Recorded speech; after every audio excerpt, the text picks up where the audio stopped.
같이 한번 기도하겠습니다. 사랑하는 하나님, 사랑의 빛, 오늘 내 마음에 사랑의 빛 항상 있습니다. 사랑하는 주님, 제가 세상에 어떠한 삶을 걸어가고 어떠한 어둠 속에 걸어간다 하더라도 주님께서 우리를 비춰주시는 빛을 하나님이여 우리의 삶에 받아 누릴 수 있도록 주님께서 도와주시니 감사합니다. 예수님이 빛이니까, 하나님이 빛이니까 하나님, 우리가 살아가는 데 있어서 어둠 속에 거하는 것이 불편해질 수 있도록 주님께서 도와주십시오. 사랑하는 주님, 그래서 우리가 이 세상을 살아가는 가운데에 삶의 과정 속에서 우리 주님을 증거하며 살아가 볼 수 있는 하나님의 사람 되게 하여 주옵소서. 모든 말씀 우리 주님 예수님 이름으로 기도합니다. 아멘. 하나님께서 우리에게 주시는 말씀 요한복음 8장 12절부터 20절까지의 말씀입니다. 요한복음 8장 12절부터 20절까지의 말씀, 우리 같은 목소리를 함께 읽도록 합니다. 같이 읽습니다. 시작. 예수께서 또 말씀하여 이르시되 나는 세상의 빛이니 나를 따르는 자는 어둠에 다니지 아니하고 생명의 빛을 얻으리라. 바리새인들이 이르되 내가 너를 위하여 증언하니 내 증언은 참되지 아니하도다. 예수께서 대답하여 이르시되 내가 나를 위하여 증언하여도 내 증언은 참되니 나는 내가 어디서 오며 어디로 가는 것을 알거니와 너희는 내가 어디서 오며 어디로 가는 것을 알지 못하느니라. 너희는 육체를 따라 판단하나 나는 아무것도 판단치 아니하노라. 만일 내가 판단하여도 내 판단은 참되니 이는 내가 혼자 있는 것이 아니요 나를 보내신 이가 나와 함께 계심이라. 너희 율법에도 두 사람의 증언이 참되다 기록되었으니 내가 나를 위하여 증언하는 자가 되고 나를 보내신 아버지도 나를 위하여 증언하시느니라. 이에 그들이 묻되 내 아버지가 어디 있느냐? 예수께서 대답하시되 너희는 나를 알지 못하고 내 아버지도 알지 못하는도다. 나를 알았더라면 내 아버지도 알았으리라. 이 말씀은 성전에서 가르치실 때에 헌금함 앞에서 하셨으나 잡는 사람이 없으니 이는 그의 때가 아직 이르지 아니하였음이러라. 아멘.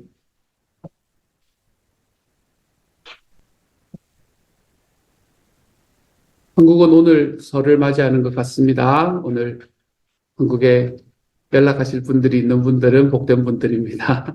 연락 꼭 해주시고 우리 모두 다 그가신지 잘 계시는지 안부 같이 나눌 수 있는 복된 설날이 될 수 있기를 소망합니다.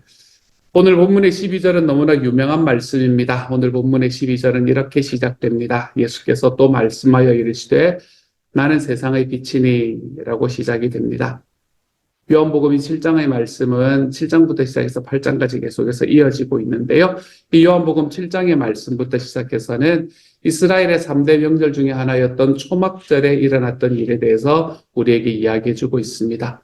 예수님의 공생애를 이어가시다가 두 번째 해의 6월절에는 예수님께서 성전에 올라가지 않으셨거든요. 예수님의 공생애를 시작할 때 6월절로부터 시작을 하셔서 그래서 그날이 이제 시작이 되었고 그리고 그 다음에 6월절에는 성전에 올라가셨습니다. 첫 번째 해는 올라가신 거죠. 그렇죠? 그리고 두 번째 해 6월절에는 성전에 올라가지 않으셨습니다. 그리고 제자들을 가르치는데 집중을 하시다가 이제 6월절부터 6개월 후에 있는 이 초막절에 지금 예루살렘에 올라와 계시는 그런 상황입니다. 초막절에는 중요한 행사가 두 가지가 있었습니다. 그 중에 하나가 여러분이 들어보셨을지도 모르는 예루살렘 성전에 모인 사람들이 실로암이라는 못으로 가서 물을 떠오는 것, 그게 이제 첫 번째 굉장히 중요한 행사였습니다. 그때 제사장들도 순금 항아리 들고 동행하고 실로암의 물을 조심스럽게 담아서 다시 긴 행렬과 함께 들어와서 예루살렘 성전에 있는 소위 수문, 물이 들어오는 곳이다. 그래서 수문이라고 이야기를 합니다. 이 수문으로 들어와서 제단에 붓습니다. 그리고는 이 의미를 무엇이라고 이야기를 했나 하면 이스라엘 자손들이 광야를 지날 때 반석에서 생수가 터지게 해주신 것에 대한 감사, 이제 물에 대한 감사잖아요. 그렇죠? 그리고 초막절이 지나면 이제 보리를 파종해야 되는데 그때 비를 주시는 것에 대한 소원, 이제 두 가지를 담아가지고 그 물을 가지고 성전에 와서 성전에 있는 그 성전의 재단에 붓는 행위, 그게 이제 첫 번째 중요한 행위였습니다. 그래서 예수님께서는 초막절에 영원한 생명수이신 예수님이 자기가 그런 사람이다라는 걸 이야기하면서 요한복음 7장에서 이렇게 이야기하는 것을 볼 수 있습니다. 누구든지 목마르거든 내게로 와서 마시라. 나를 믿는 자는 성경의 이름과 같이 그 배에서 생수의 강이 흘러나리라. 라고 이야기하는 이 이야기로 백성들에게 나아갔던 것을 우리는 이미 보았습니다.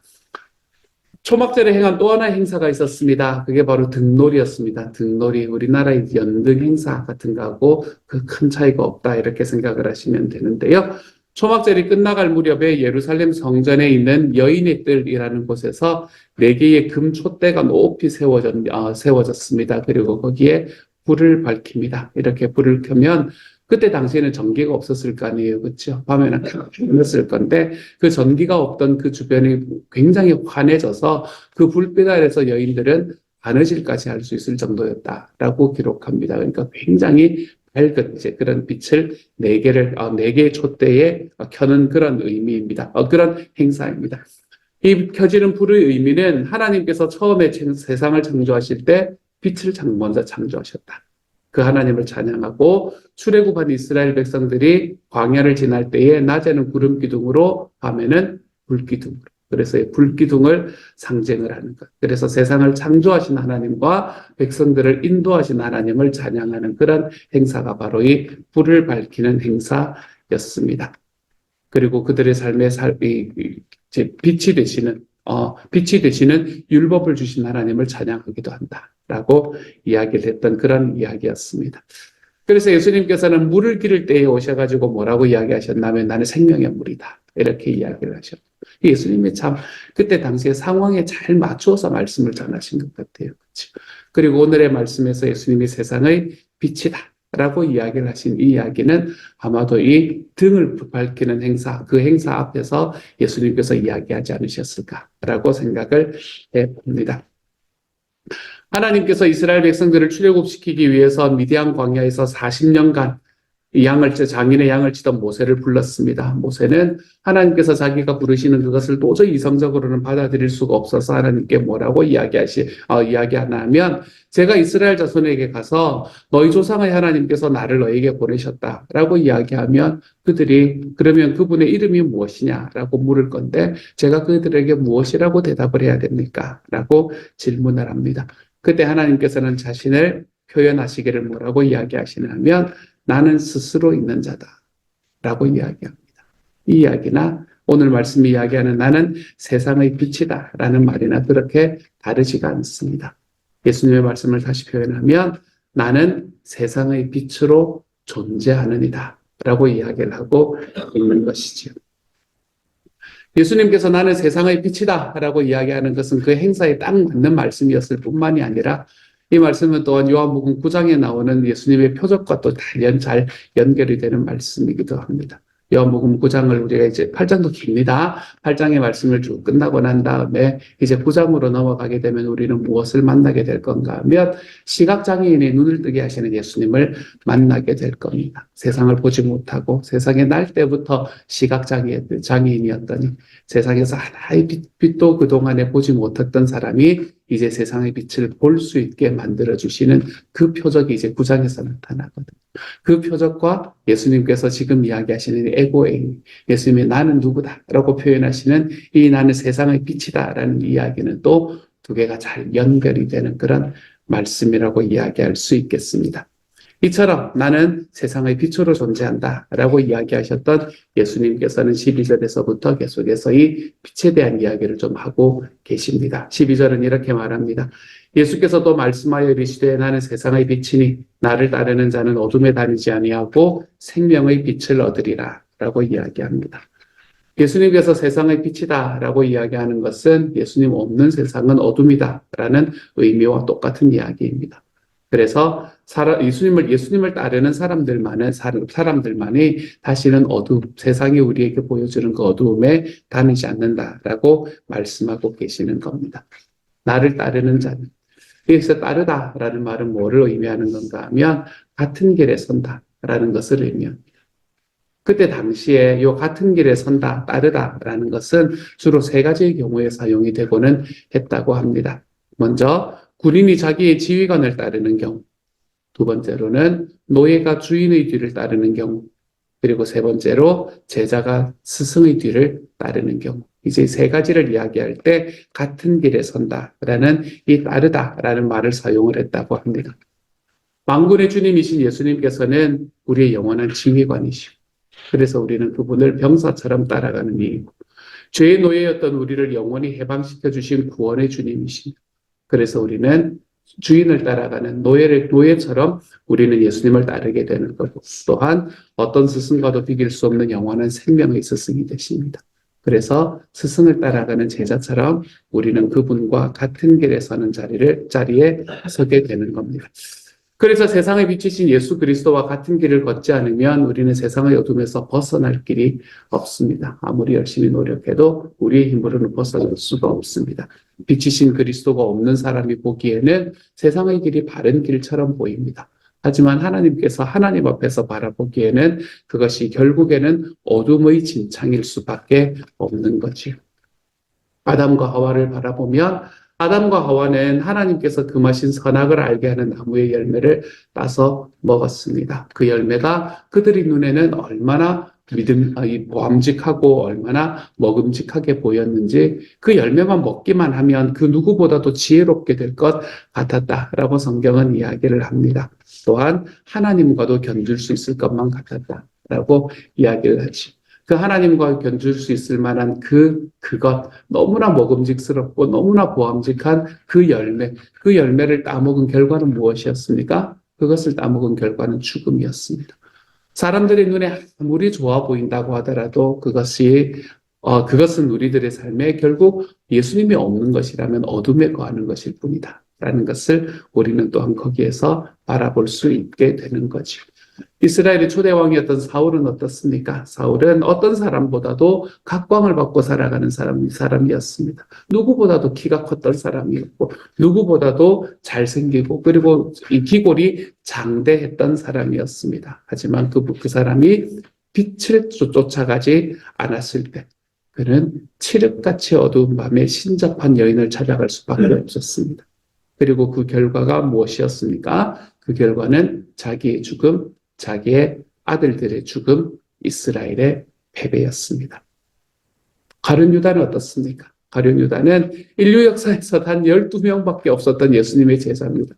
아니 1200명도 아니고 겨우 12명 있는 제자 중에 한 명이 가룟 유다였습니다. 하지만 그는 예수님을 3년이나 따랐지만 그는 빛이신 예수님을 따르지는 않았습니다. 그래서 그는 어두운 밤에 나가서 예수님을 은삼십에 팔아버립니다. 그 결과는 무엇이었습니까? 스스로 죽음을 선택할 수밖에 없는 길이었습니다.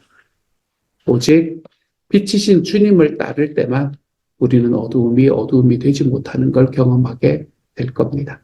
생명의 길을 걸으면서 올바른 분별을 하며 살아가는 삶을 살게 될 겁니다. 살아가는 여러분, 예수님을 따라 예수님과 같은 길에 설 수 있는 하나님의 사람이 되기를 소망합니다.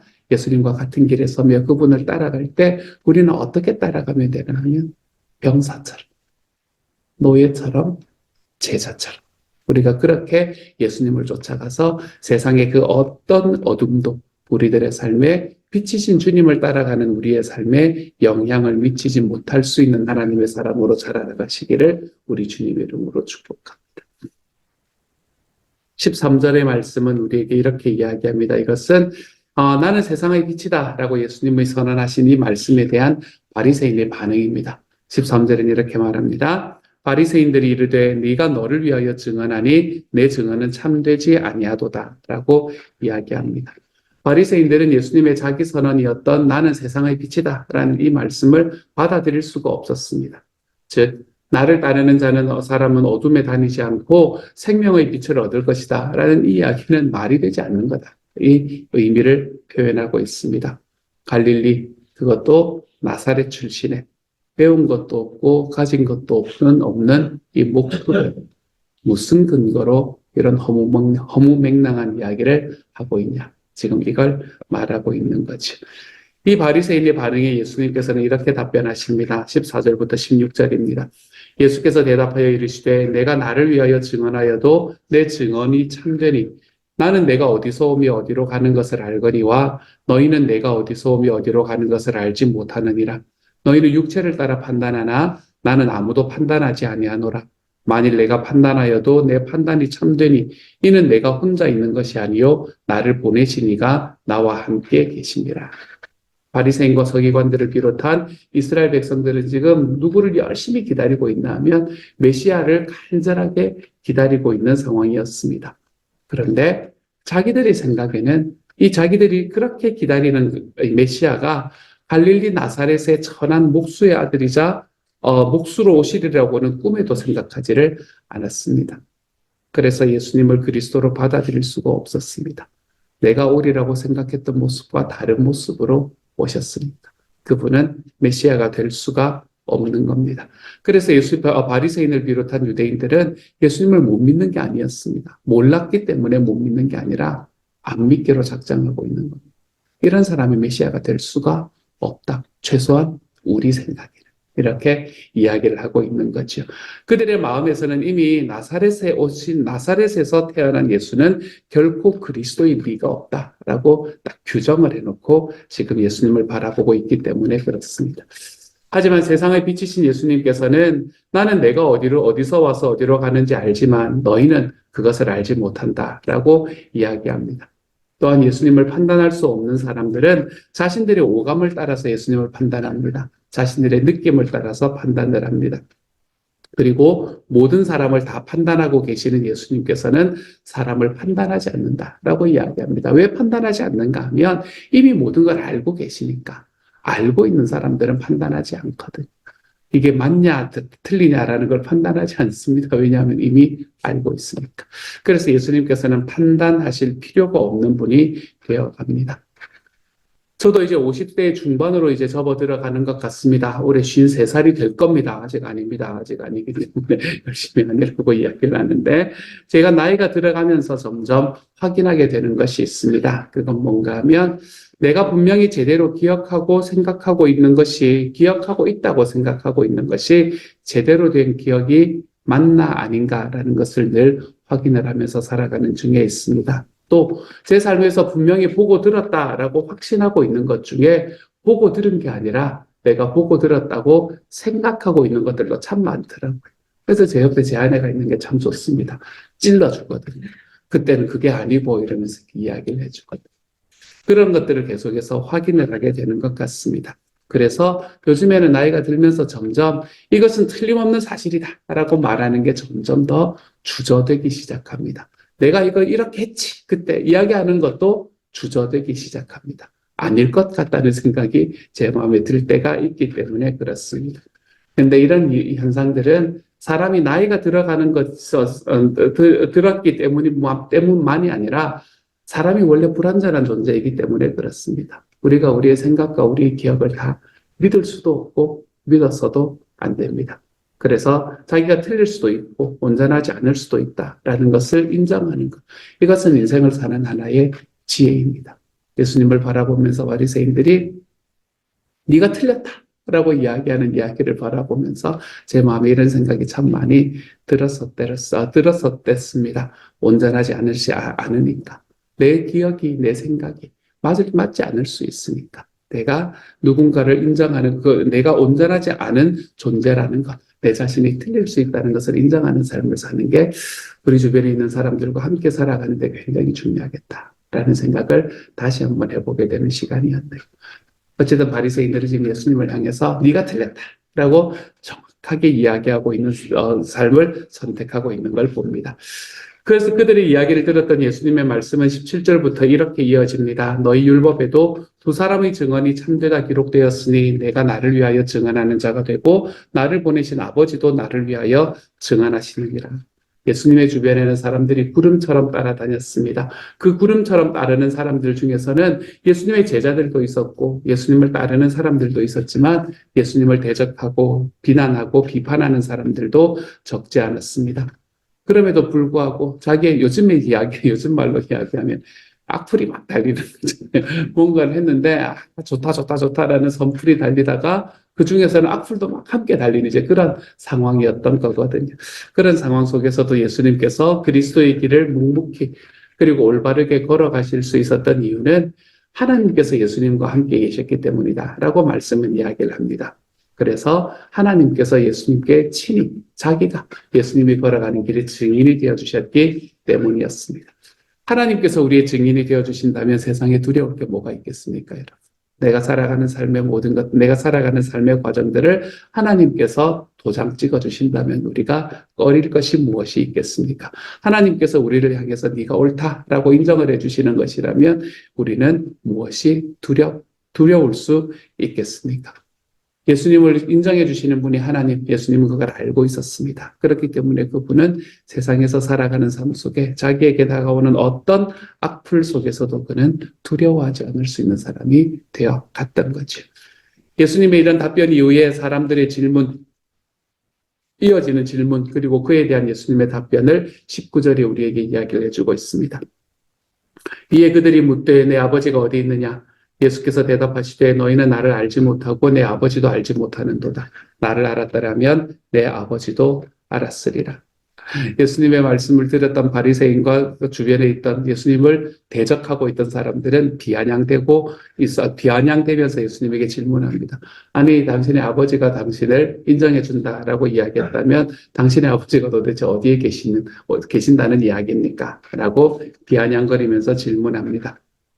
이 질문은 두 가지 의미를 함께 그 안에 포함을 하고 있는 이야기입니다. 다시 말하면 당신은 하나님이 눈에 보이지 않는다고 하나님을 팔아서 당신의 주장을 정당화하지 마시오 라는 이야기, 이 의미가 그 안에는 포함이 되어 있습니다. 하나님 안 보인다고 함부로 이야기하지 마세요. 이 이야기를 하고 있는 겁니다. 또한 또 그 안에 들어있는 의미는 당신의 아버지는 이미 죽지 않았어 라는 이야기를 그 안에 포함을 하고 있는 겁니다. 그러니까 당신 아버지가 어디 있단 말이라고 말을 하고 있는 거죠. 이 두 가지 중에서 어떤 의미가 더 강했든지 간에 바리새인과 사람들은 영적으로 생명의 빛 속에 거닐고 있지 않습니다. 그들은 지금 하나님 앞에서 어둠 속에서 헤매고 있는 사람들이었습니다. 그래서 그들은 예수님에 대해서 아주 잘 알고 있다. 우리가 너에 대해서 모르는 게 뭐냐고 지금 생각하고 있지만 실은 아무것도 모르고 있는 삶을 우리에게 보여주고 있는 거죠. 이렇게 빛에 관한 이야기, 예수님이 이야기하셨고, 그리고 그것에 대한 백성들의 질문과 그것에 대한 예수님의 대답을 쭉 이야기하시고 난 다음에 약간 뜬금없는 이 구절이 마지막 절에 들어옵니다. 이게 20절의 말씀이에요. 이 말씀은 성전에서 가르치실 때에 헌금한 밥을 쌓으셨으나 잡는 사람이 없으니 이는 그의 때가 아직 이르지 아니하였음이라라 라고 이야기합니다. 이스라엘 백성들 중에서 특별히 바리새인과 서기관들, 이 사람들은 율법을 지키는 것을 굉장히 중요하게 생각했습니다. 율법을 철저하게 지키게만 하면 하나님께서 원하시는 의의 수준에, 그래서 자기들이 하나님이 베푸시는 천국에 들어갈 수 있다. 율법의 의를 지킴으로 들어갈 수 있다라고 굳게 믿었습니다. 그리고 그 율법을 철저하게 지키는 행위 안에 굉장히 중요하게 들어와 있는 것이 철저한 헌금 행위였습니다. 그들은 제사를 드릴 때 온전한 제물을 드리려고 했을 뿐만 아니라 예수님 앞에서 그들의 이야기를 하는 그들의 말 속에서 우리가 느낄 수 있듯이 11조도 철저하게 드리려고 했습니다. 심지어 가족들이 먹기 위해서 마당에 있는 요즘 우리로 말하면 텃밭인 거예요. 텃밭에 이렇게 심어놓은 채소와 조미료 역할을 하는 식물, 그런 것들의 11조까지도 드리는 겁니다. 텃밭에서 오늘 오이를 10개를 땄으니 그 10개 중에 하나를 11조로 드리는 겁니다. 이렇게까지 11조 생활을 하려고 했던 사람들이 바로 이 사람들이었습니다. 당시에 성전에 있던 여인들이라는 곳에는 이 나팔 모양의 헌금함이 있었거든요. 나팔 모양의 헌금함이 이제 위에는 넓고 밑에는 이렇게 좁아지는 그런 모양의 헌금함이 13개가 있었습니다.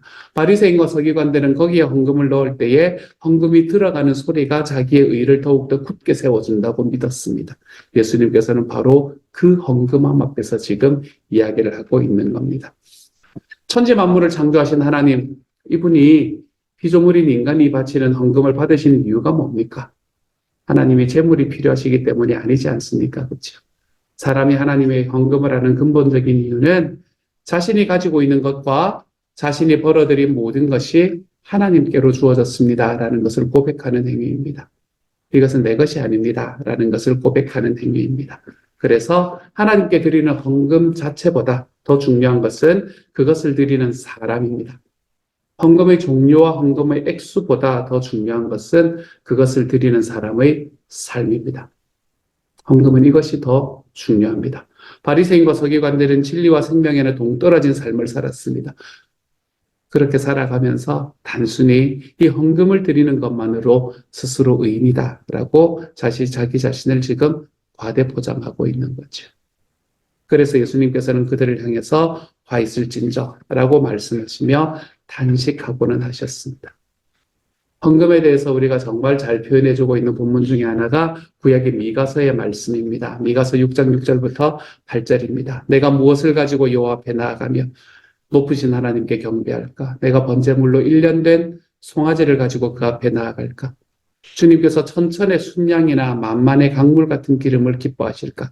내 허물을 위하여 내 맏아들을 내 영혼의 죄로 말미암아 내 몸의 열매를 드릴까? 사람아, 주께서 선한 것이 무엇인지를 내게 보이셨는데 주님께서 너에게 구하시는 것은 오직 정의를 행하고 인자를 사랑하고 겸손히 네 하나님과 함께 행하는 것이 아니냐. 우리의 삶에서 우리가 드리는 헌금보다 더 중요한 것은 우리가 살아가는 삶이다 라고 이야기합니다. 그것을 미가 선지자는 너무나 잘 알고 있었습니다. 그래서 하나님을 목적으로 삼고 살아가면서 하나님의 말씀에 순종하는 삶, 이것보다 더 바른 헌금은 없습니다. 사랑하는 여러분, 오늘 하루도 우리의 삶을 주님 앞에 드리는 헌금처럼 드리며 살아가는 삶을 살아가시기를 소망합니다. 우리가 아무리 작고 보잘것없게 여겨진다고 하더라도, 또 우리가 아무리 연약한 모습으로 여겨진다고 하더라도, 우리가 하나님 앞에 우리의 삶을 헌금으로 드리는 삶처럼 살아간다면 우리는 주님의 역사하심의 통로가 될 것이 분명합니다. 왜냐하면 세상의 빛이신 주님께서 우리의 삶을 밝혀주실 것이기 때문입니다. 이러한 은총 속에서 오늘 하루 살아갈 수 있는 저와 여러분이 되어가기를 우리 주님 이름으로 축복합니다. 같이 한번 기도하도록 하죠. 하나님 아버지, 예수님께서 나는 세상의 빛이기에 나를 따르는 사람은 어두움에 다니지 않고 생명의 빛을 얻을 것이다 라고 말씀하셨지만 바리새인과 서기관들은 빛 되시는 주님을 인정하지를 않았습니다. 자신들이 율법을 지키고 철저한 헌금을 드리는 것으로만 해도 빛된 삶을 살 수 있다고 자기들을 과대포장했기 때문이었습니다. 주님 바라기는 우리의 삶이 하나님께 드리는 바른 헌금과 같게 하여 주옵소서. 그런 우리의 삶이 이 땅에서 마지막 숨을 내쉴 때까지 이어질 수 있게 하여 주옵소서. 세상의 빛이신 주님께서 우리의 매일매일을 밝혀 주옵소서. 오늘 하루 살아갈 때에도 세상의 빛이신 주님의 조명하심 아래에서 우리가 살아갈 수 있는 오늘 하루가 될 수 있게 하여 주옵소서. 모든 말씀 우리 주님 예수님 이름으로 기도드립니다. 아멘.